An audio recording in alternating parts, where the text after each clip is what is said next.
Affaire Troadec. Les proches sortent du silence.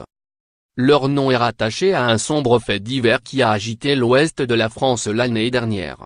Les cousines germaines et tantes paternelles de Pascal Troadec, père de famille assassiné à Orvault, Loire-Atlantique, avec sa femme et ses 2 enfants en février 2017, sortent de leur silence un peu plus d'1 an après le drame.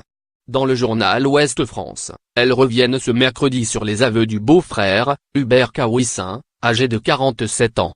Mais aussi, sur le rôle, pour le moins intrigant, de la grand-mère, Renée. Lire aussi, Affaire Troadec, l'effarant scénario de la tuerie. Elles seront du côté des parties civiles lors du procès, dont la date n'a pas encore été fixée. On porte la parole de la famille Troadec, lance-t-elle d'abord au quotidien régional. Pour la première fois, elle s'exprime sur la mort de Pascal, Brigitte, Sébastien et Charlotte, tués par Hubert Kawissin, puis démembrés avec l'aide de sa compagne Lydie, la sœur du père. Contactées par Le Figaro, leur avocat Olivier Pacheux précise qu'elles ont d'abord refusé de communiquer. La grande médiatisation de l'affaire a été difficile à vivre pour elles. Mais aujourd'hui, ces femmes ne veulent plus d'une affaire Troadec, on veut savoir pourquoi il les a tuées. Pourquoi ce massacre, pourquoi les 4 ? Pourquoi continue-t-on de parler de l'affaire Troadec ? C'est l'affaire Kawissin. Ont-elles vivement réagi dans les colonnes du quotidien Ouest France ? 2 semaines après le meurtre, le 5 mars 2017, Hubert Kawissin avait reconnu en garde à vue avoir tué tous les membres de la famille. Après avoir précisé les détails lugubres de la tuerie, il avait justifié son acte en assurant que le père de famille avait volé à Renée Troadec, la mère de Pascal et Lydie, la complice présumée, un trésor retrouvé par son défunt mari pendant des travaux dans leur maison. Ce mystérieux magot aurait contenu des pièces et des lingots d'or datant peut-être de la Seconde Guerre mondiale. Sur ce mobile du crime, les cousines et tantes sont catégoriques, il s'agit d'un pur fantasme. Lire aussi Affaire Troadec, un magot serait bien à l'origine de la tragédie.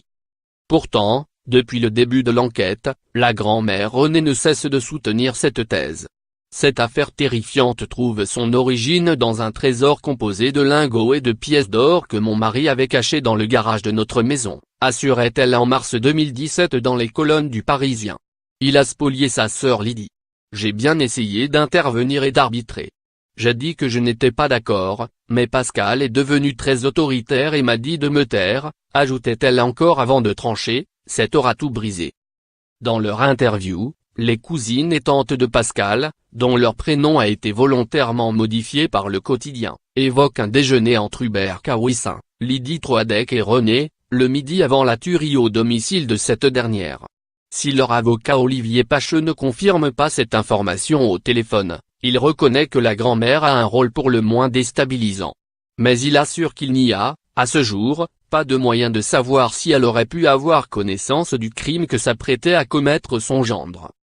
Alors qu'Hubert Kawissin est poursuivi pour assassinat et Lydia Troadec pour modification des lieux d'un crime et recel de cadavres, Renée Troadec, aujourd'hui âgée de 77 ans, n'est pas inquiétée par la justice. Elle trouve à son gendre des circonstances atténuantes. La garde de son petit-fils, Henri, 9 ans, lui a par ailleurs été enlevée, alors que son père est en détention à la maison d'arrêt de Nantes et que sa mère est actuellement libre, il a été placé en famille d'accueil. C'est sans doute autour de ces zones d'ombre que les policiers poursuivent l'enquête.